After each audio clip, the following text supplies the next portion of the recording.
Hello, everyone, and welcome to the 2023 Hill Surge virtual launch event. I'm Luke Lorenz, Senior Director of Legislative Affairs here at the Navy League, and your host for today's program. We have a number of great speakers lined up who will discuss every aspect of the Hill Surge, including legislative victories from last year's Hill Surge, a complete overview of this year's presentation and legislative asks, an assessment of the global threat environment, and of course, a quick review of the Quorum Action Center, where all of our advocacy materials are stored. Now, I know you're excited to begin, as I am as well. So without any further delay, I would like to introduce Navy League National President Dave Riley. Sir, I'll hand it over to you.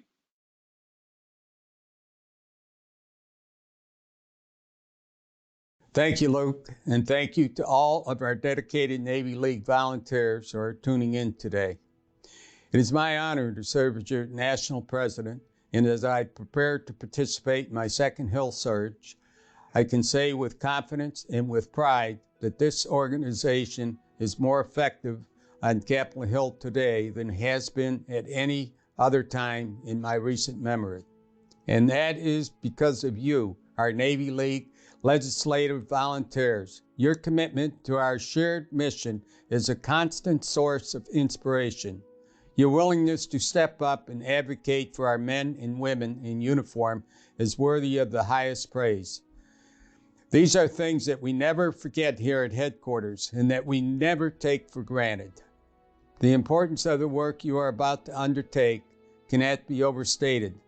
This year, your efforts are critical as our nation faces the threat of great power conflict unmatched in recent history. Every meeting you take matters. Every member of Congress and every congressional staffer that you speak with is a decision maker with the power to make real, tangible improvements to our sea services. They need to hear from you. They need to hear from the Navy League. And our service members need you to speak on their behalf to produce the budget they need to be strong, safe, and lethal. You know what our sea services need. Now share that knowledge with our elected officials. Not everyone can do this type of work. You are the few that have stepped up, take on this vital mission. You are the few that are willing and ready to advocate directly on behalf of the sea services. You are a very special part of our mission. For this, I thank you. For all of you joining us today, you are answering the call to serve.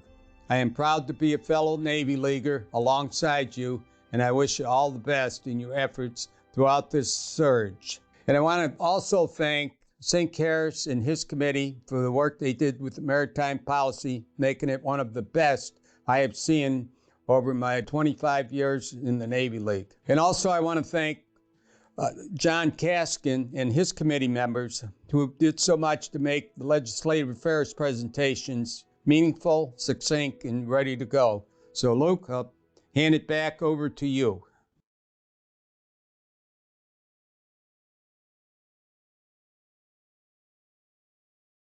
Well, thank you so much, sir, and thank you for taking the time to mention the Maritime Policy Committee, which of course produces our biennial maritime policy statement. The importance of that document cannot be overstated as it creates the foundation of our entire legislative affairs program. You will actually hear from the chairman of the Maritime Policy Committee in just a bit, but first, it is my pleasure to introduce to you CEO of the Navy League, Mike Stevens. Sir, the floor is yours. Well, thank you, Luke, and thank you to our entire legislative affairs team. I'd like to take just a moment to recognize a few of the vital members of that team who often work behind the scenes but are so crucial to our advocacy efforts, such as the 2023 Hill Surge. Jim Offutt. Jim has been a dedicated and tireless chairman of the Legislative Affairs Committee. Even when he's flying through the skies over the eastern seaboard, his thoughts are firmly grounded in the needs of the Navy League Legislative Affairs Program. As Luke has often told me, He lands at regional airports just to participate in legislative affairs meetings before taking off again to complete his journey. Now that's a level of dedication that is hard to match. John Kaskin. John not only provides his formidable experience whenever the program requests it, he also utilizes his position as the National Vice President for Legislative Affairs to passionately advocate on behalf of the program within Navy League leadership. It is evident that he believes strongly in this mission, and his concern for programmatic resources reflect this. John also authors the Merchant Marine and Industrial Base sections of the Maritime Policy Statement. Mr. Scott Sundin has gone above and beyond for the Legislative Affairs program more times than we can count. Not only is he the author of the Navy section of the Maritime Policy Statement, he is also a regular presenter during Legislative Affairs grassroots training sessions and a key contributor to all legislative advocacy efforts. Sinclair Harris. Admiral Harris serves as a chair of the Maritime Policy Committee, and as such, his work provides the foundation of the entire advocacy program. SINC manages 5 authors in the creation of the Maritime Policy Statement and also assists with other aspects of the Legislative Affairs program, such as representing the Navy League during various events and when meeting with members of Congress, and always does a wonderful job for us. These individuals are certainly worthy of special recognition, but I could speak at length about so many of you watching this video today. I know that our regional vice presidents for legislative affairs put in tremendous work to keep the program running smoothly, and our council vice presidents for legislative affairs are crucial to our grassroots efforts. All of you, from those in leadership roles to those just volunteering to attend a meeting, all of you are vital to this effort, and we are so grateful for your help.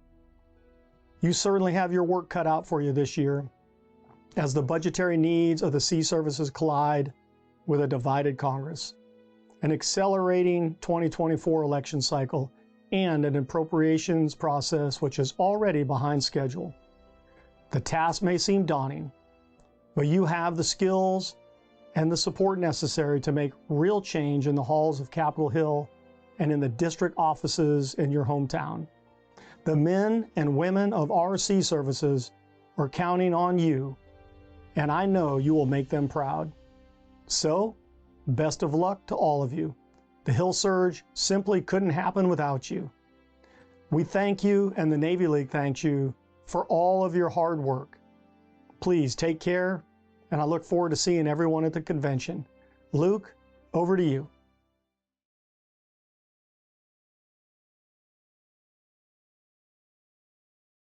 Thank you, sir, and thank you for all of the work that you do to make sure that our organization is advancing and progressing.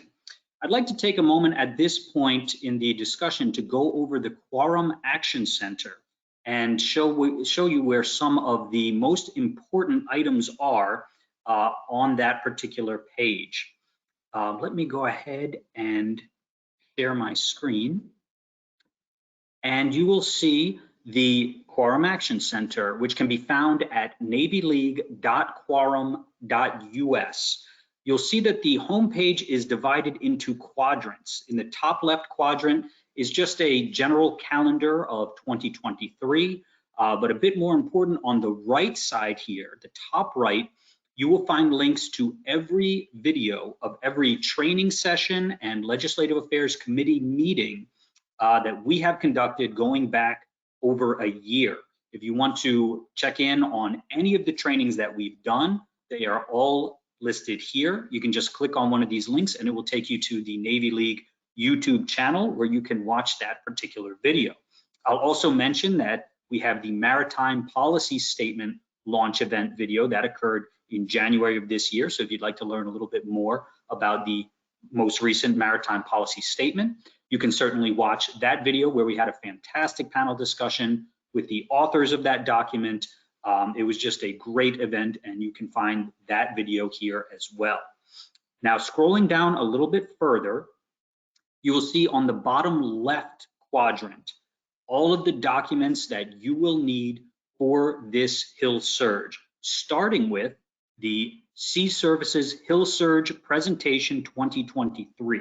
John Kaskin is going to discuss this in great detail in just a moment, but for now, be aware that this is where you can click on this link to get the actual PowerPoint presentation that you will be using to brief members of Congress. If you go below that, you will find issue briefs for each one of our legislative asks. The issue briefs are a great way for you to familiarize yourself with these specific asks, although again, we do offer trainings, and we will do a training next Tuesday, so we are happy to discuss these matters with you one-on-one or in a small group to make sure that you're fully familiar with them.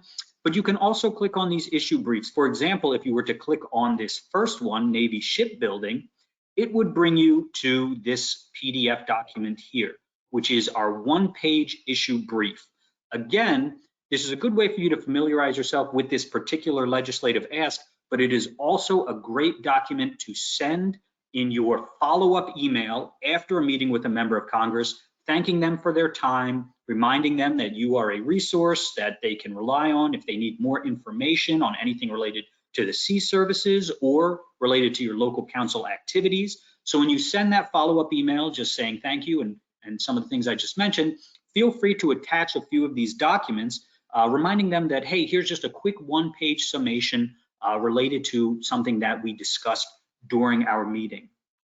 And again, there is an issue brief for each one of the Hill Surge asks. Again, you'll see this in a little bit more detail during John Kaskin's presentation, but all of the issue briefs here give a full overview of each one of those things that we will be asking members of Congress to provide for our sea services.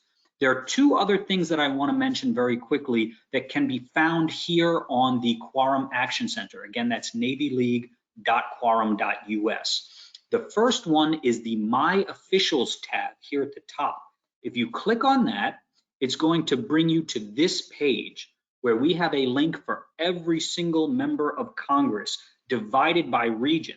So right here, we're looking at Empire region, but if you scroll down, you'll see Florida region and Great Lakes region, and all of the regions are represented here. The members of Congress have been appropriately distributed, even for regions such as Pacific Central, where they kind of spill over into Nevada, and you know, only about half of California is included in that particular region. We have already gone ahead and divided up all of those regions for you right here on the My Officials tab. Now, if you were to click on any one of these links, for example, let's say Senator Richard Blumenthal, the first link here on the top left, it will bring you to a district profile.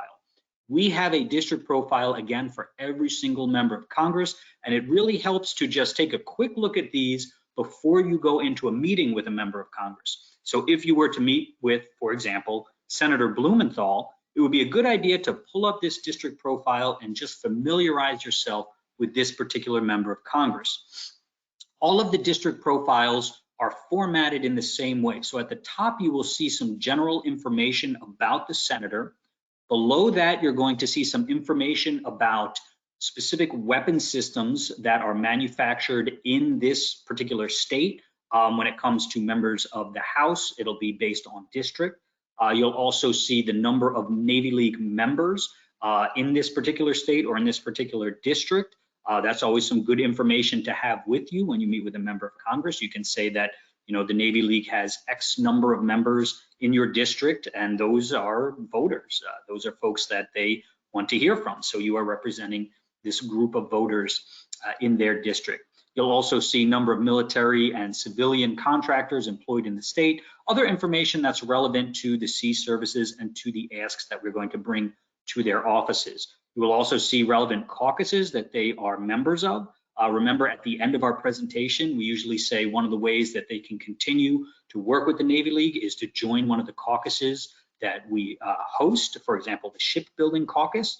So if they are not a member of that caucus, then we certainly encourage them to join.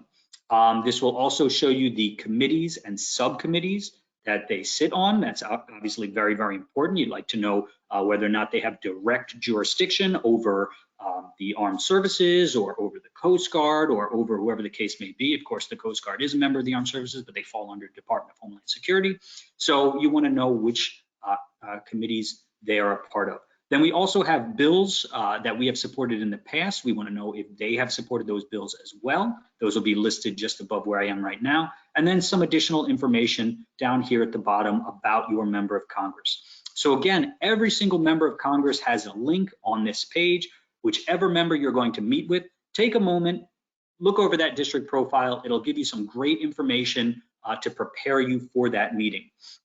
The last thing that I want to mention here on the Quorum Action Center, again, navyleague.quorum.us, is this link here in the top of the screen, Hill Surge Member of Congress meetings, and right below that, post MOC meeting notes. That's post Member of Congress meeting notes. When you click on that link, it will take you to this tab where you can record important information about your meeting. Please make sure to do this after every meeting. This provides us with a lot of great information that we can utilize when we go back to these offices. First and foremost, it tells us that we met with this office on this date at this time. It also gives you an opportunity to leave some notes.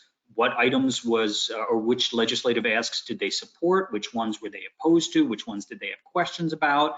How would they like to work with the Navy League in the future? What requests they might have for us. You'll also be able to put in whether or not the officials need to be contacted again. That's something that we can do here at headquarters. So if there were questions that you could not answer, which is absolutely understandable, that's fine. You can include that information here and we will know to reach out to that member of Congress to make sure to answer whatever question they have and things of that nature. And then you just click submit after filling this out. So please make sure that as you're going through the Hill Surge and meeting with members of Congress, you go to this particular link, post MOC meeting notes. After each meeting, just fill this out, click submit, and it is just a wealth of information by the end of this thing. After we've met with 200 plus offices, we have all this information about where different members stand on different issues, and that really helps us out a lot with our advocacy efforts going forward. So that's a little taste of all the information here on the Quorum Action Center. Again, John Kaskin is going to go a little bit deeper into the actual presentation in just a moment. But first, it is my distinct pleasure to introduce the chairman of the Maritime Policy Committee and a good friend, Rear Admiral Sinclair Harris, who will brief us on the current global threat environment. Admiral Harris, I will hand it over to you. Hey, thanks a lot, Luke. I hope everybody can hear me. You send me a note or chat if I can't. Let's go ahead and bring up the slides so we can press on. So you all know what the Constitution states about maintaining a Navy, and for good reason. And quite frankly, more reason now than ever before. The world is wet, it's getting wetter. More people are moving towards the littorals. We see the rising tension in the Pacific between China and Taiwan and its neighbors. It's a terrible neighbor. You see the challenges in Europe that have come back. And if you look at a map of Europe, you realize it looks more like a peninsula because it's surrounded by water.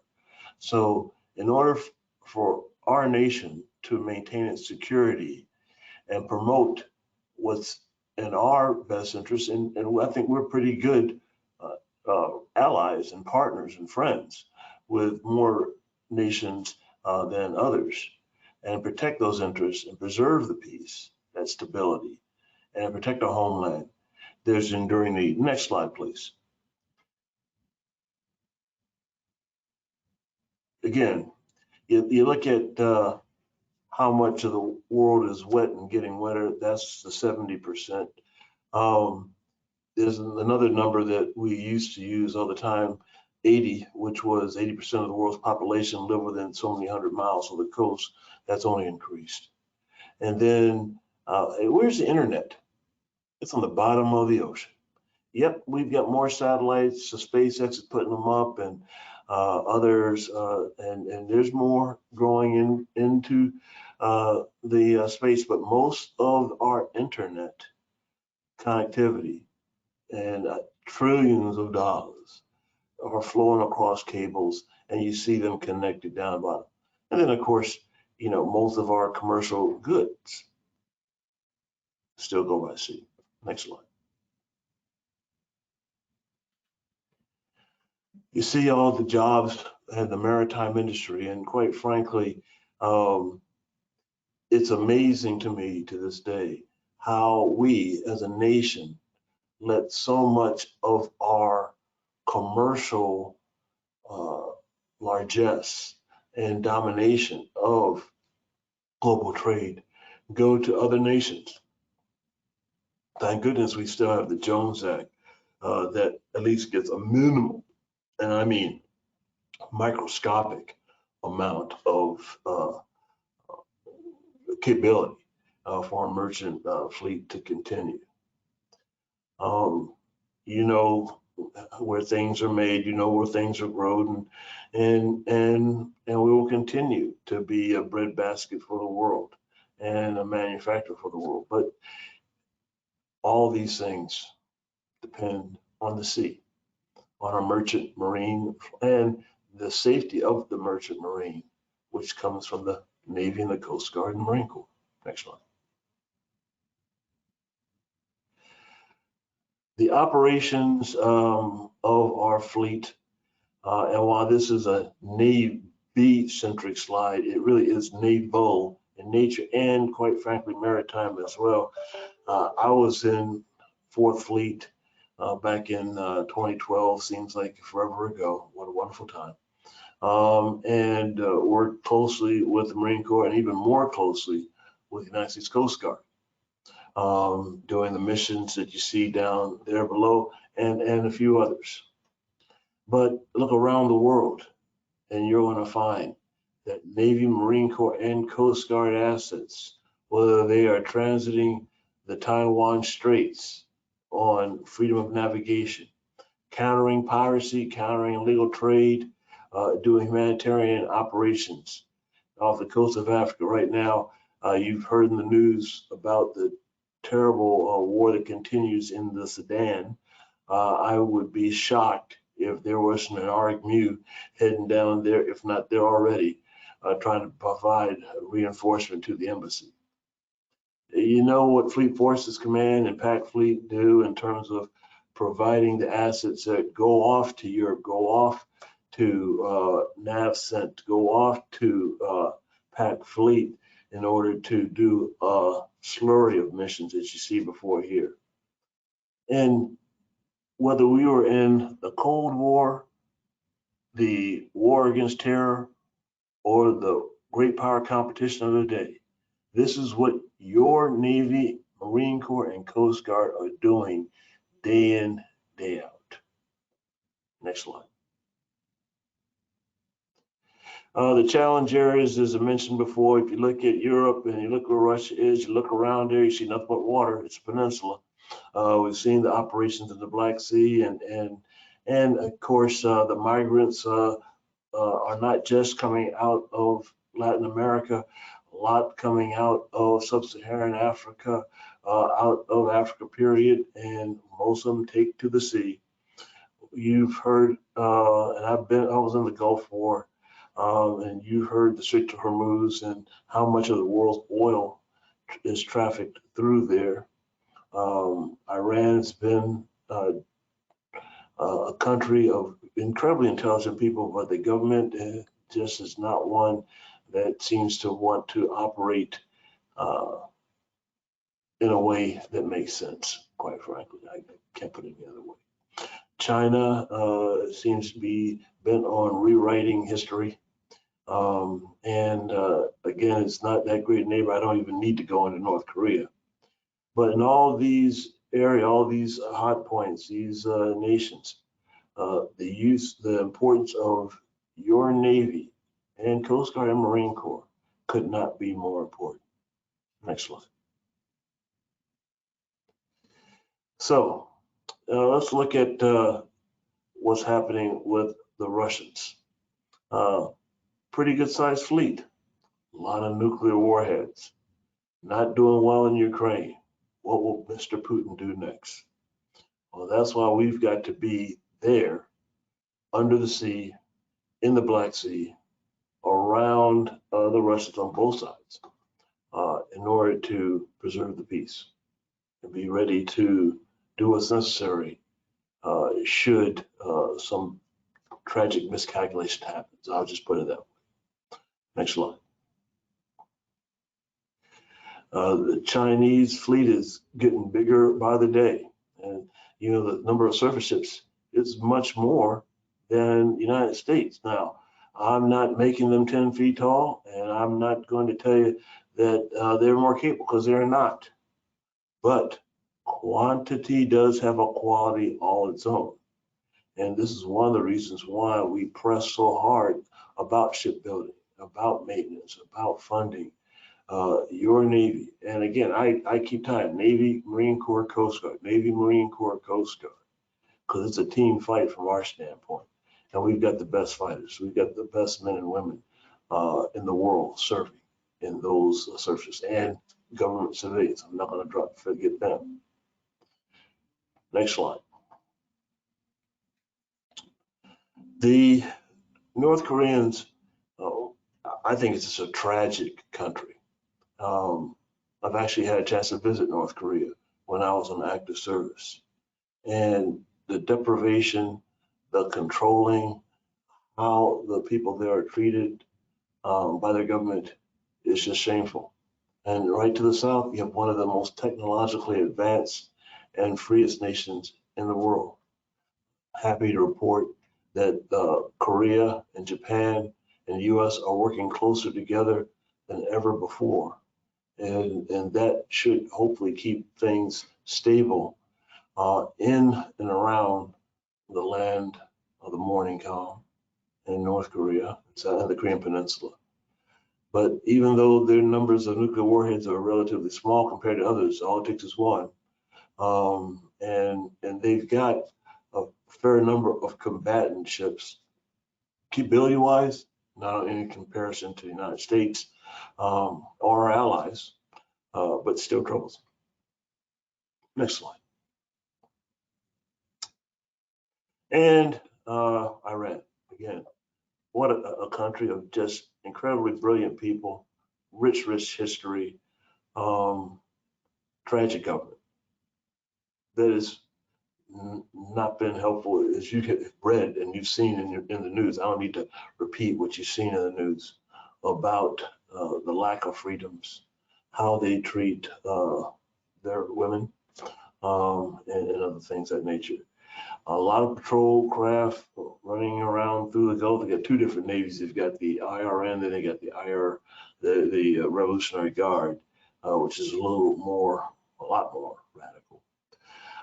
But the concern, of course, there is mines and what can happen should they miscalculate or, for whatever reason, decide to deploy them. Not a great Navy, no, it's not, but still in their region troubles. Next slide.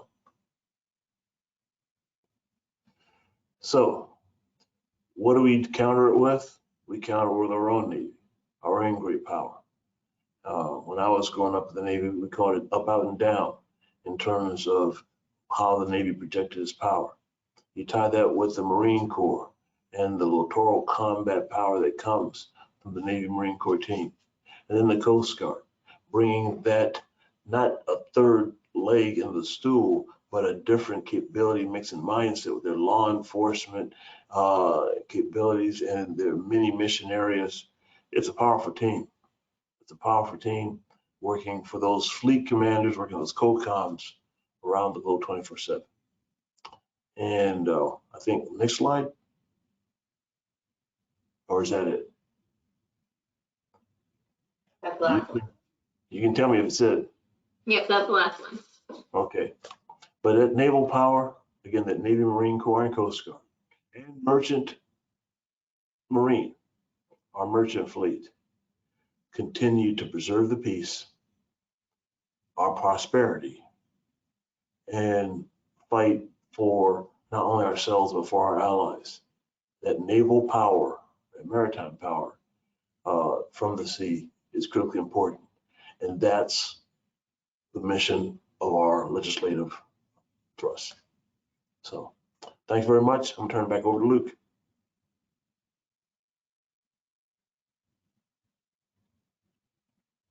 Thank you so much, Admiral. Let me take a moment to echo what CEO Mike Stevens said just a moment ago. Sinclair Harris is an invaluable member of our team, not only for the work he does as chair of the Maritime Policy Committee, which I can tell you it can be like herding cats sometimes, but also, as you can see, the tremendous amount of support that he puts into the Legislative Affairs program.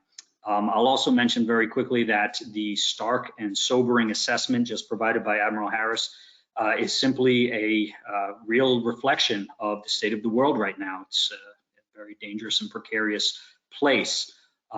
It's very easy for great power competition to turn into great power conflict if we do not have that strong forward presence, that credible show of strength, which is provided by those sea services that Admiral Harris was just talking about. It is that deterrence that will prevent conflict, and that's one of the reasons why this Hill Surge is so important. Making sure that we have the fleet necessary to deter adversaries like China and Russia is so important. And that's something that we're going to talk about in just a moment here with John Kaskin. So Admiral Harris, thank you so much. We'll bring you back in a moment for the question and answer portion. But now it is my pleasure to welcome the Navy League National Vice President for Legislative Affairs, John Kaskin. John is a fantastic subject matter expert, and he will be telling us a little bit about this year's presentation and our legislative asks. So without any further ado, John, the floor is yours.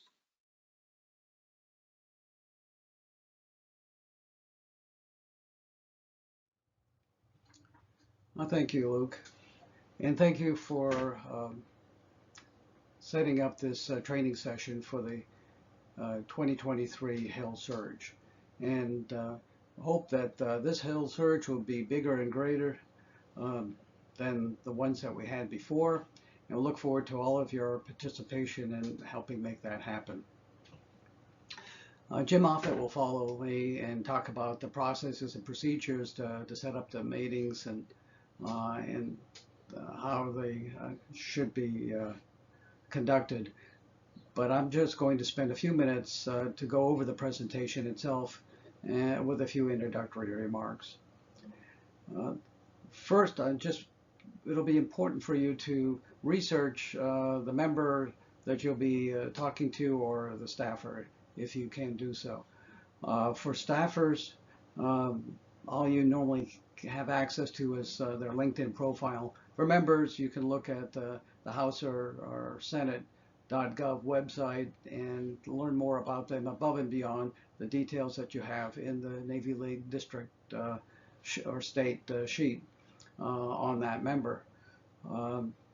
The Navy League sheet provides a number of Navy League members and other in military installations and such in the district, which will help you when you meet with a member or staffer to help provide some context on their particular district or the committees so that they're involved in. So it's good to be able to have that information in order to do some engagement, a small talk engagement before or during the presentation, particularly if there's some background similarities between you and the person you're presenting.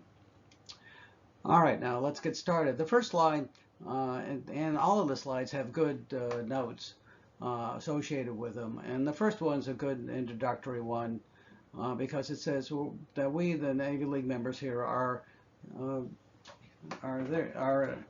meeting with you to because America is at a dangerous inflection point in regards to our national and economic security. As we focus on great power competitors like China and Russia, it's impossible to overlook that the sea services will be at the tip of this spear in projecting U.S. power in deterring conflict with an aggressive adversary. Today we will cover the most important needs of the sea services, that we've determined from examining the President's budget submit, and how meeting those needs will help secure America's interests.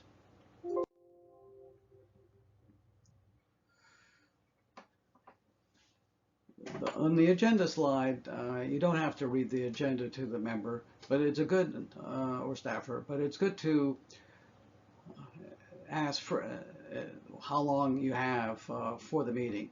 Obviously, if it's something that's set up by Zoom, it'll have a duration associated with it, which will normally be the maximum time, but it's still good to ask if there's going to be a curtailment of the planned session so that you can speed up as necessary. So, other than the agenda we'll talk about the Navy League, why sea service is important, and the needs and other opportunities. We'll just pass on to the next slide. This is the slide where you can find out whether the person that you're briefing is familiar with the Navy League. If so, you don't have to go over the first several bullets, and you can focus on what your council is involved with in the members or senators' district or state. Talk about the youth programs, commissionings, sponsored units, and so on, to show that the importance that your council has with respect to the member or the PAF or the staffer is appropriate.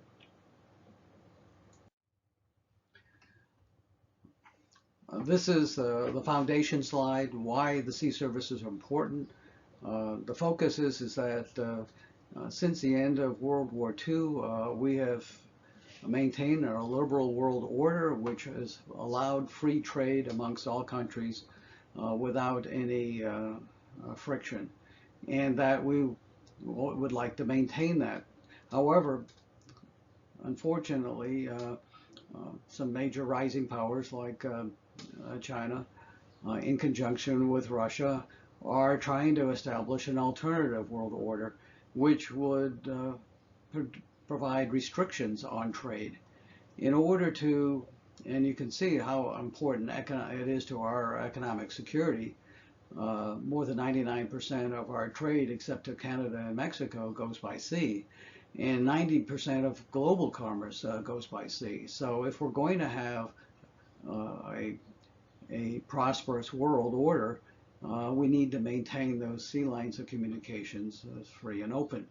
And to do so, we need to maintain forward presence with our naval forces, and by doing so, prevent conflict.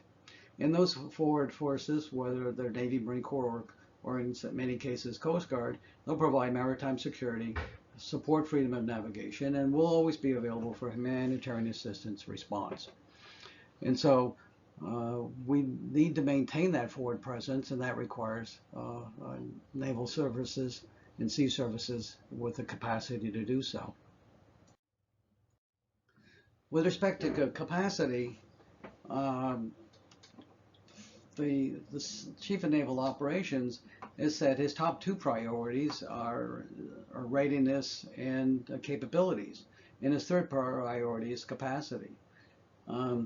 Unfortunately, there hasn't been sufficient resources for him to grow the Navy to meet the congressional mandate of 355 ships. In fact, the current budget submit decommissions more than the 9 ships that it authorizes, requests authorization for. So we're shrinking, we're less than 300 ships as it is, and rather than growing. And the area where we have a capability advantage is in our submarine and undersea force structure, and we really need to increase that capacity. We need to do more than the Columbia class, which is our nuclear security triad element, which is our top Navy priority, but we also need to build more than the 2 submarines that we are currently attempting to build now. And that will even be stretched further as we have to give 3 to 5 of these submarines to the Australians under AUKUS in the 2030s. So we need to increase that industrial base to be able to grow to at least 3 submarines a year in the mid-term. With respect to destroyers and frigates, we have more shipyard capacity today than we have the funding to utilize. We need multi-year contracts. We need to go up to 3 destroyers a year into the next generations of destroyer. And we need to go up to 2 yards, building 2 frigates a year. And after the initial ship is delivered, there's no reason why that can't happen with funding is provided. The Marine Corps, the Commandant says that he established a requirement for 31 amphibious ships, big decks and LPDs. And unfortunately, the President's budget submit stops construction of LPDs, so that would never get to anywhere near the 31, possibly 24 to 25. And you need the 31 to provide global presence. I think there has been some discussion in OSD that they're only focusing on what's necessary to support conflict in Indo-Pacific, but the Marines are our 9/11 force, and we need these 3 ship ARGs around the world. The three ARGs require 3 rotations per ARG. That's adds up to 27 ships, and then you need the additional ones to be in maintenance.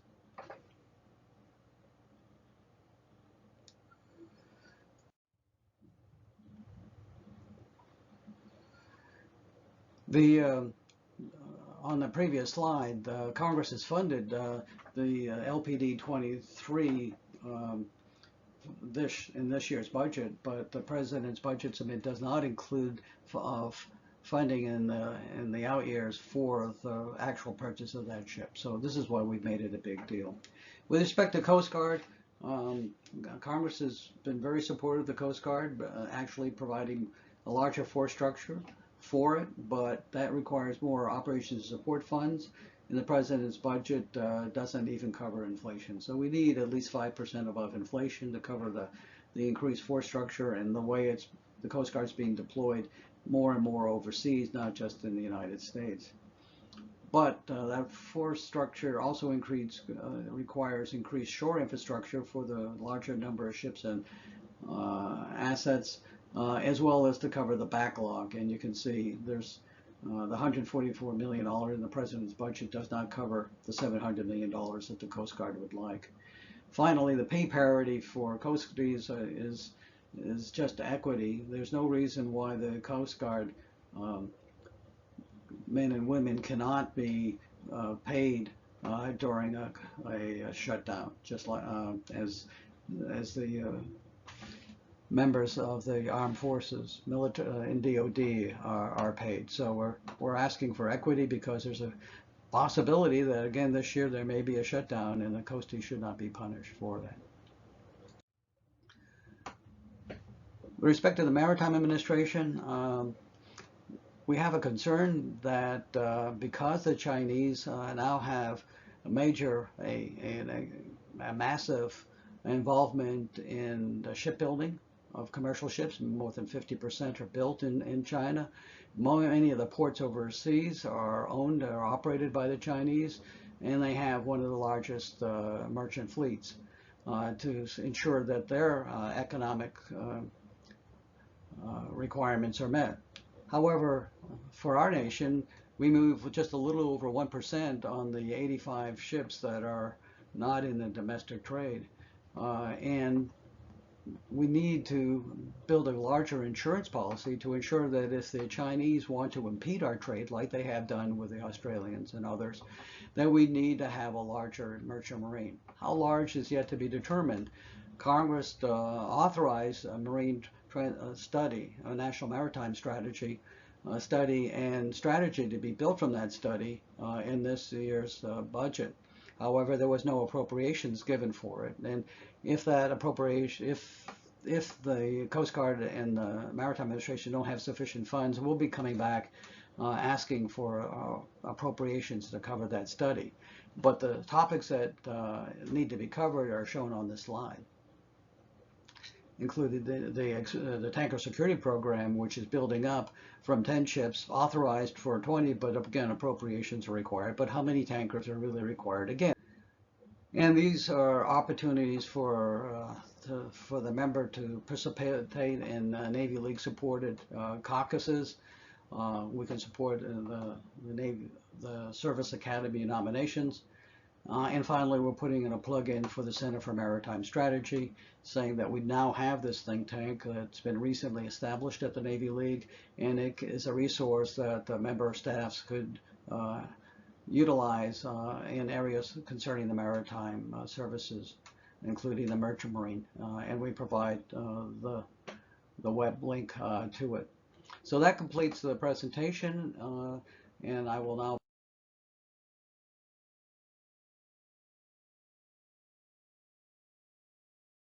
Thank you so much, John, for that truly informative overview of the Hill Surge presentation. I'll just mention for anyone who has not had the pleasure of joining John for one of the meetings with a member of Congress, it is really impressive. He is a true subject matter expert, and we are very, very lucky to have him on our team. John, thanks for everything that you do for us in the Legislative Affairs Program and everything that you do for us in the Navy League writ large.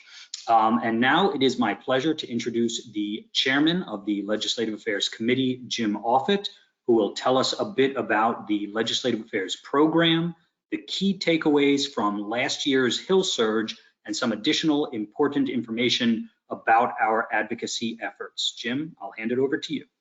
Thank you, Luke, and hello, everybody. Nice to talk to you this on a nice sunny afternoon here in South Carolina. I want to talk to you about the legislative program and the grassroots portion of that program. If you bring up my first slide, please. You can see that we're calling this the basis of our legislative priorities. What we're really talking about here are how do we develop the Navy League legislative agenda that we want to brief to members of Congress and or their staff. And that was what John Kaskin just went through. Again, there'll be some additions to that. Issues come up, in which case, if we don't have an answer in the Maritime Policy Statement, which is really our fundamental policy document, then we will go ahead and write a legislative issue paper that we will then add to our legislative affairs asking program. But again, the Maritime Policy document written by the committee headed by Admiral Harris digs very deep into what is going on in the world as illustrated by Sink in his threat brief. It's important that we understand that. It's important that we, as the Navy League, look at things from the standpoint of view of requirements, and can the sea services, Navy, Marine Corps, Coast Guard, meet those requirements? And that's in essence what we're discussing, the maritime policy. I would also recommend that each of you who are giving briefs get a copy of the maritime policy. We have it in PDF, and since the majority of these briefs are going to be virtual, that you in fact include a copy of the maritime policy somewhere in the process of asking for the meeting or thanking somebody for the meeting.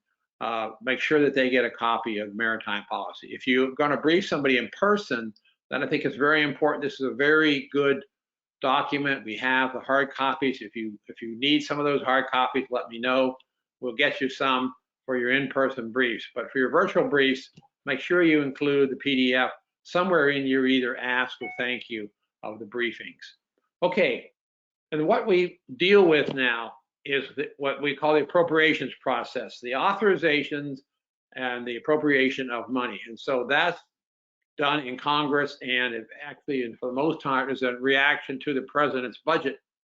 And when those two are matched together, then the president's budget is essentially a constraining issues that which the services can talk about, except for the fact that the Congress then asks them for their undivided priorities list. And as we say in the business of developing budget, those are the things that fell on the cutting room floor. You know, when they do a budget, there's a very top line, and they have to have a figure that fits in under the maximum amount that they're allowed to spend. But so there are things that they would like to have, some of which are very, very important, that didn't make the cut for primarily a financial reason. And so those unfunded priorities are listed And when we look at those unfunded priorities, we look at those from the standpoint of view, which of those are most important from the requirement standpoint of view, from the C services. We all have talked to C services. We've been there ourselves for the most part. We've studied it. We have a think tank now, the Center for Maritime Strategy, which looks at these things. And through all of these things, we really discern what it is that we feel, the Navy League feels. And that's important to emphasize, that this is what you're briefing, is what the Navy League feels are the top priorities for the services. And at the end of the maritime policy, you will see a list of the other things that are on the budget list and or the unfunded priorities list. So it's important to go back and look at the end of that and perhaps even discuss that with your member of Congress or staff when you get to that point. Okay, let's see how the grassroots program works. Will you give me the next slide, please? So last year in 2022, we continued our COVID restricted virtual Hill Surge. And so we conducted over 39 days, 152 mock meetings. Now, this probably means that some of these were multiple teams, like in my state and Georgia and South Carolina, North Carolina, and all of you region presidents, you know, you're putting together your teams, you're finding team leaders, or you're leading them yourself. Most of the time, you know, we'd like to see at least 3 people involved in these meetings so that you have somebody who's listening while you're talking and somebody who's taking notes. So that's important, I think, to have that kind of backup, you know, on your team. And in the process of asking for these meetings, that's probably the hardest part here that we have to do. And that's, you know, it's a phone call, usually to a schedules officer in the congressman's office, unless you have a very good contact in the local office. So you're working your way through a schedule, and you can find the information again that Luke talked about in quorum. So it's important that you look at quorum. We actually sent you our priorities for looking at for talking to the congressman. We called them Tier B and Tier C. Tier A are very key chairmen, and we'll handle those through what we call alpha teams, probably in DC, and try to do those in person. But so you'll look in the region, you'll see the primary people we're asking you to try to get in touch with, and go ahead and meet with them. It's important. These are the influencers. These are the people who know, are part of the committees, have worked the budget either on the authorization side or the appropriation side. So these are the people that we really want to meet. And this is how we influence people.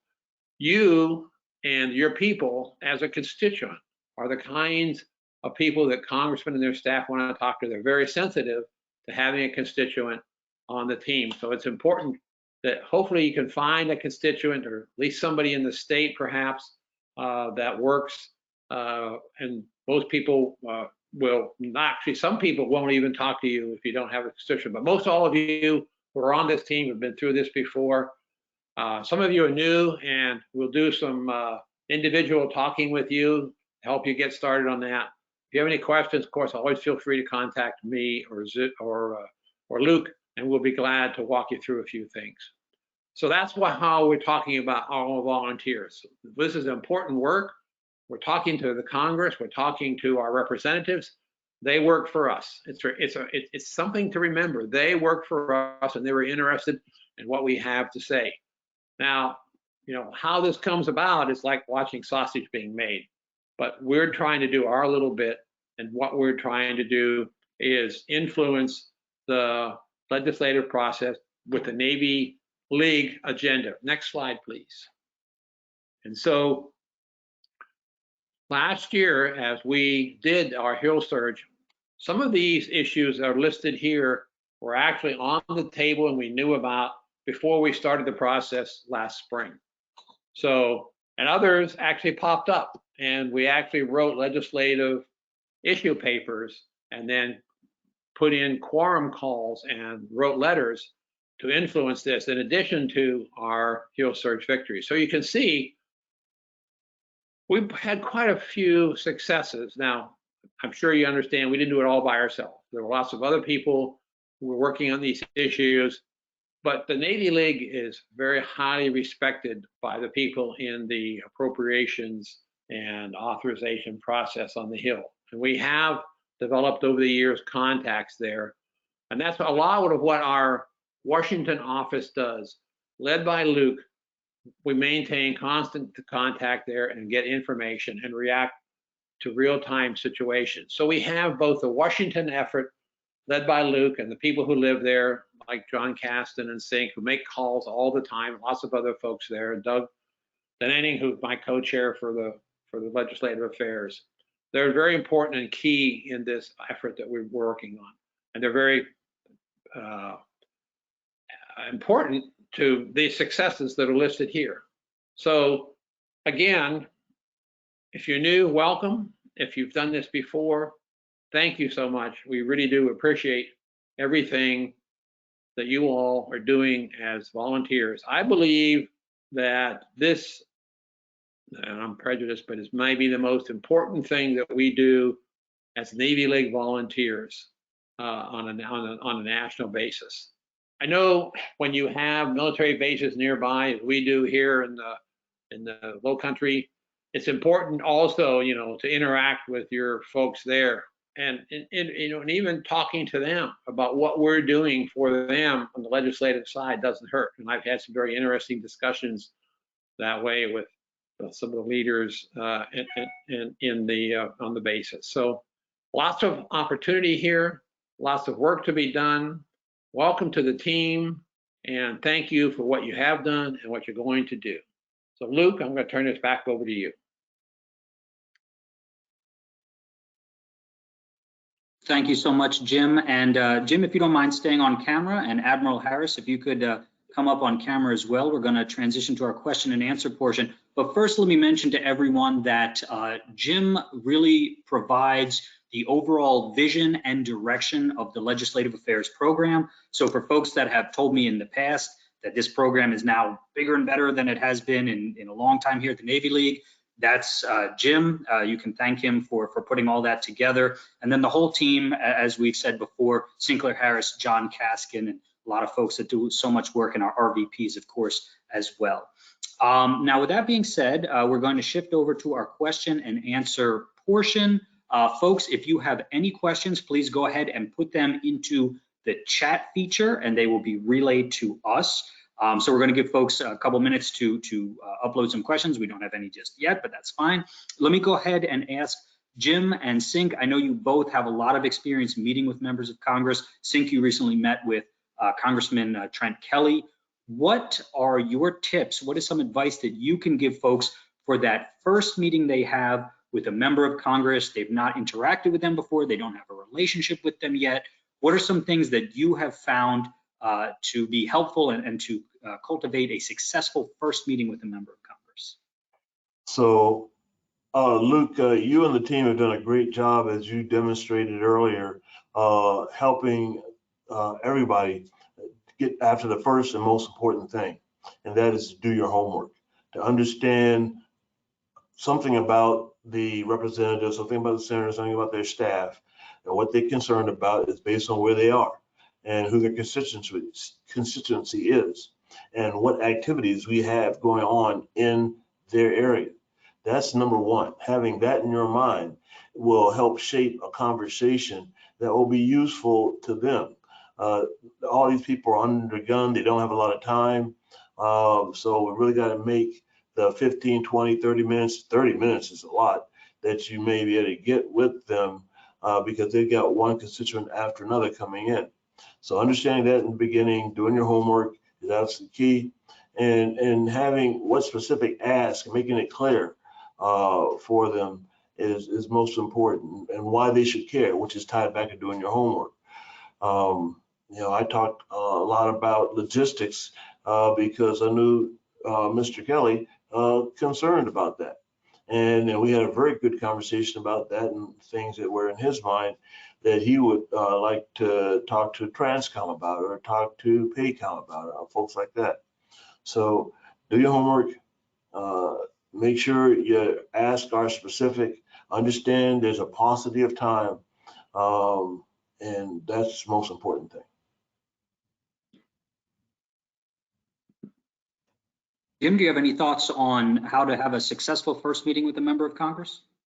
No, I think Singh covered it. The one issue that I want to mention is, remember, we're going to have a training next week, and we're going to go back over those slides, and we're going to have face-to-face opportunities to talk about it. So be thinking about this between now and next week as you start to pull together your efforts here, and we'll really work really seriously. You know, it's just us legislative volunteers there next week, and please don't be afraid to ask any question or ask for where we can find information, no matter what. No questions too small.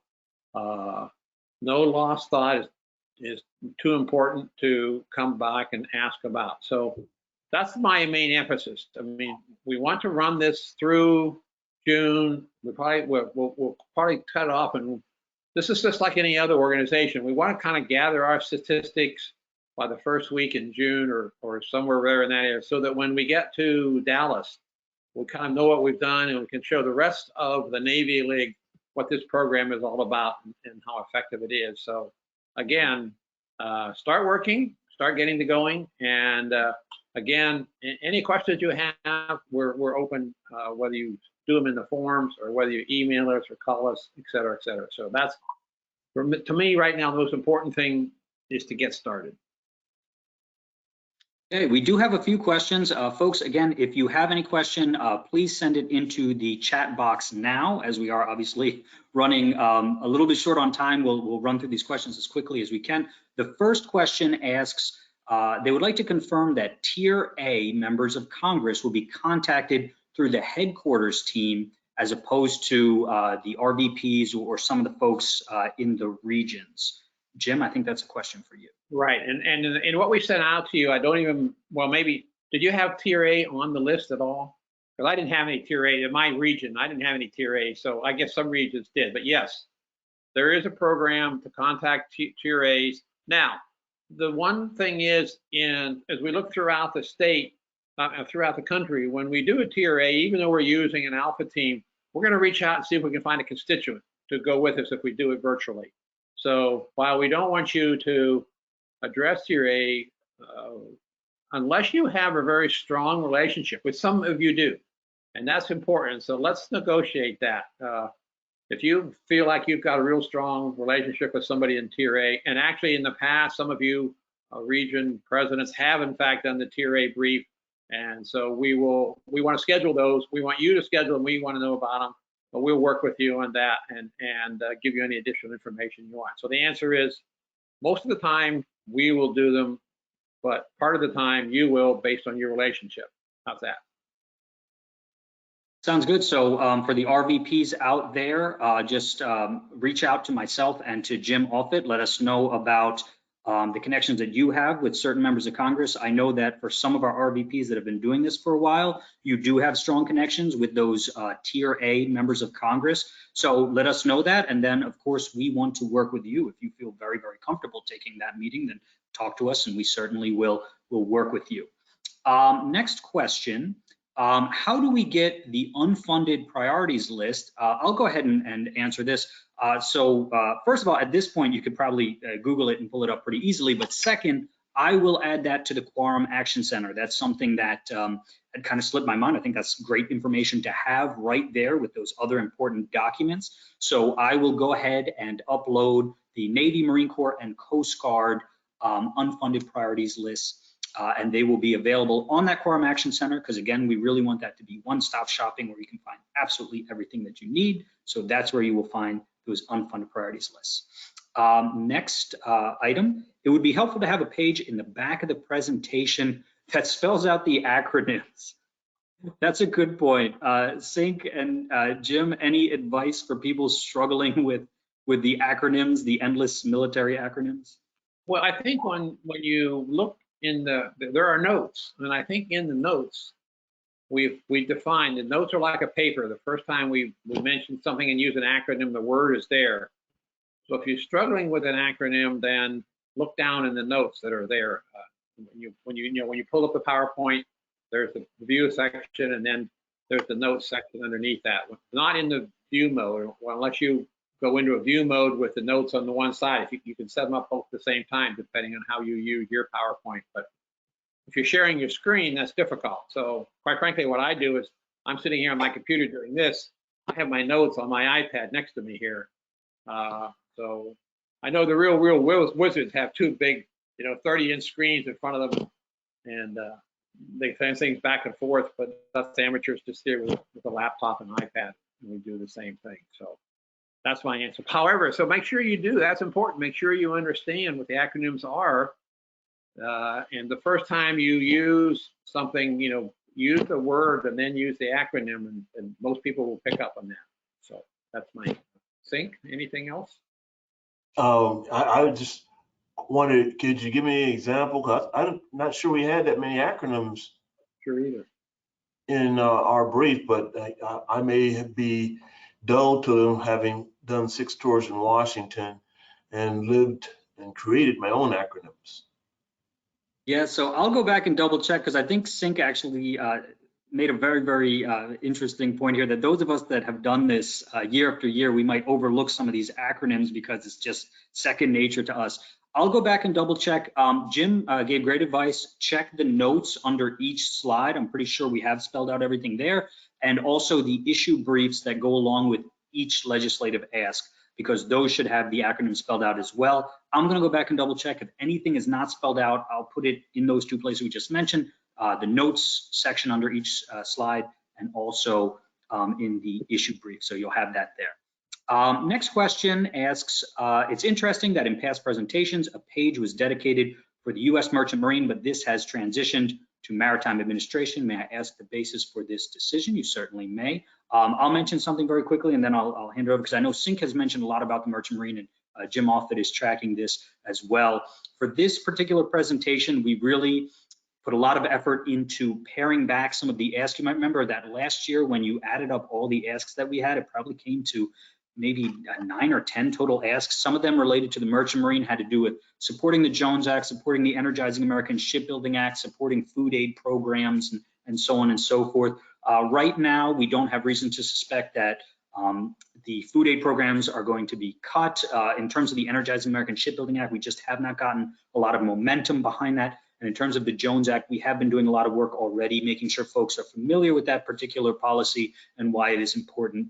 So we kind of took that out of this presentation. We are still talking about, of course, the National Maritime Transportation Strategy, which is critical to all things related to the Merchant Marine, the U.S. Flag Fleet, and everything like that. And also the Student Incentive Program is a program to help folks start a career as mariners. So that's a new ask, which is specifically related to the Merchant Marine, which we have also included in this presentation. So there are Merchant Marine related things there. But again, we really were very, very selective this year in terms of which policies to advocate for. And I'll pause there and hand it over to Sync and Jim. And for me, I always go back to John Caskin. He's forgotten more about the Merchant Marine, MARAD, SEALIP than I'm ever going to know. And he could probably answer the question more directly, but what Luke said was correct. And the big takeaway is this: our merchant fleet that we have allowed to atrophy to a deleterious level, the low level, needs revitalization in every possible way, because when it is time, and unfortunately that time will probably come, when we have to move the Army somewhere or move large amount of assets to provide humanitarian, it's going to be that merchant fleet, that Merchant Marine, that MARAD helps supervise, that's going to be called. And we're not going to be able to create it overnight. I doubt if we can put out Liberty ships like we did during World War II today, the way we did during the Second World War. And my answer is, we'll review these slides. You make it a good point, whoever asked this question, but let's go back and look at the slides and make sure we do have enough emphasis on the maritime. So we will take that for an action item. Okay, thank you. Again, getting to the last questions, we've got about 4 minutes left here. I just want to mention very quickly another question again about the Tier A members of Congress. Please just go ahead and reach out to us, regional vice presidents. Again, if you have a relationship with those offices, if those are offices you really want to make inroads with, obviously we want their constituents to be able to reach out to them. We want you to be able to take meetings that you really want. So communicate with us and we'll work with you to figure out the best way moving forward. If you need support for those Tier A members of Congress, we do have our A teams. We do have folks that can step in. And so let's just communicate on those Tier A members of Congress. Just reach out to myself and Jim Offit and we will work with you on that. Next question, Jim, a question about the dates of the 2023 Hill Surge. What are kind of the left and right limits there? Well, actually, we're starting officially today. I know some people have already done this, so we have no problem with you using your time frame to go ahead and do this. We will be gathering statistics to relate to the national convention, but quite frankly, last year, in order to get some appointments, I went almost into July to get all the appointments. So to me, it was more important to not put any artificial date in there, but just go ahead and take the appointments as they come. And I actually ended up, during the summer recess, getting a FaceTime meeting, 2 FaceTime meetings, which turned out to be very beneficial. So the answer is keep working. How's that? But just keep reporting. And I think that's important. Making sure that you tell us that you've seen somebody and you fill in the mock form. And we'll keep doing that. And in my mind, you should probably slow down by the end of June. But again, whatever you need to do, that's the advantage of virtual. Whenever you can capture somebody, schedule it. And then the other side of it is, if you have a lot of them on your plate, then spread them out a little bit. I know 2 years ago, I drove myself into the ground, and then next time I spread them out more, and I felt a lot better about it. So. Pace yourself, but because we want you to be able to do a good job and be fresh and enthusiastic when you talk to the Congress people or their office. So right now it's open-ended. We'll let you know when we're thinking you should wind it down, but keep working. Thank you. And we have one last question. That is, could we get the Admiral's slide deck? And I don't think I'm speaking out of turn when I say I'm sure that Admiral Harris doesn't mind if we share that slide deck with you folks, so we will do that as well. And guess where it's going to be? The Quorum Action Center, my favorite place. So don't forget, I will post those slides there. Gentlemen, I'll just turn it over to both of you if you have any final thoughts or comments that you'd like to share, and then I'll just kind of close things out. Nope, I'm good. Thank you all for what you do for our sailors, Marines, Sentinels, Coast Guardsmen, and government civilians and merchant mariners. Thank you both very much. Thank you to all of our speakers and to all of you for tuning in today. If you have any questions or concerns, we will review much of this material again next Tuesday at 4 p.m. Eastern Time when we have our monthly grassroots training session. We'll be using our standard Teams meeting link for that one. So just use the standard calendar invite that you have. It will not be a GoToMeeting link. Don't forget that we are here to support and assist you however we can. So please don't hesitate to reach out to your RVPs, and RVPs don't hesitate to reach out to myself, John Kaskin, or Jim Offit if you encounter any difficulties. Thank you again for undertaking this important effort, this 2023 Hill Surge. We greatly appreciate everything that you are doing. Thanks again, and we'll see you next time. Take care.